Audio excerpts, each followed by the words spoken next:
પ્રશ્ન દરેક દર્દીનો એક જ હોય છે, સર આયુર્વેદિક દવાથી સારું થઈ જશે ને? જવાબ છે હા, પરંતુ તમે આયુર્વેદિક પાસે થોડા લેટ આવો છો.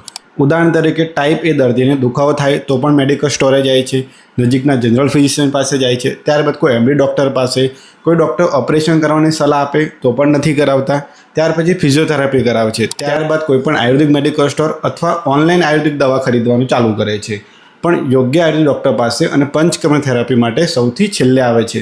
ઘણા લોકોને તો આ પંચકર્મ શું છે ખબર પણ નથી, અથવા જ્યારે પણ કન્સલ્ટેશન માટે આવે છે ત્યારે અમે સમજાવીએ છીએ ત્યારે પેશન્ટ કહે છે કે પછી કરાવશું. પણ હકીકત એ છે કે પંચકર્મ સૌથી છેલ્લું નહીં, સૌથી પહેલો વિકલ્પ હોવો જોઈએ. બસ કોઈ પણ તકલીફ હોય મોડું ન કરો, નજીકના આયુર્વેદિક ડૉક્ટરનો સમયસર સંપર્ક કરો અને આયુર્વેદિક ચિકિત્સા કરાવો. સાથે પંચકર્મ ચિકિત્સાનો પણ આગ્રહ રાખો.